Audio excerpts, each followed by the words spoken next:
Welcome to Documenting During Downtime. I'm Sharon Miller and I'm going to be your instructor over the next few weeks. I've been a registered nurse for 18 years and I've experienced lots of downtimes. I've been in downtimes that lasted for 15 minutes and I was also in a downtime that lasted for 3 days. In a downtime, I know it's challenging to try to take care of your patient, sort through what feels like mounds of paperwork, change your workflow, change your pace, sift through all the resources, trying to just find that one piece that's going to work for you. We're going to tackle all of these challenges in this course. This is Keisha. Keisha is 9 years old and she had an appendectomy yesterday. In this course, Keisha is going to be your patient. It's night shift and around 2 a.m. Keisha wakes up and says she doesn't feel very good. She has a fever and she's tachycardic and tachypnic. This could be a pretty routine scenario on your floor, but tonight Epic went down at 1 a.m. All of a sudden, this is not so routine anymore.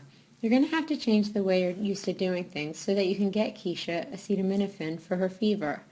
Something that has been routine in the past now becomes quite challenging. In a downtime, it'll be time to really look for those resources.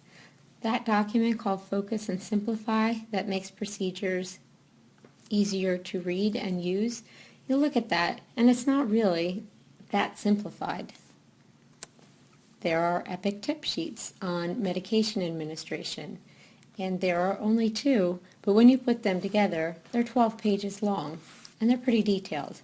So you'll really need to look at those, and you'll get a chance to review those in this course.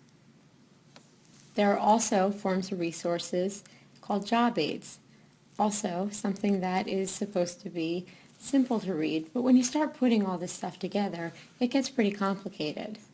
In this course, we're going to talk about that experience you have when you're trying to take care of a sick patient like Keisha during a downtime event. It's easy to feel overwhelmed when you're trying to take care of a patient and you're also trying to learn how to do new things. When you've completed this course, you will have completed a personal downtime resource packet for yourself. You're going to take that with you and you're going to use it during a downtime, so you don't have to sort through all of that information. This collection of resources is going to help you feel organized and prepared in that event. To make sure you feel like you can document seamlessly with minimal effort, like you do on the computer, we're going to continue to use Keisha's case scenario throughout the course.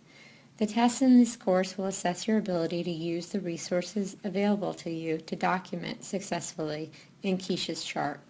You'll document on the nursing Cardex, the Epic Medication Administration Record, and the Medication Administration Cardex created by you, the nurse, as well as the nursing patient care flow sheets.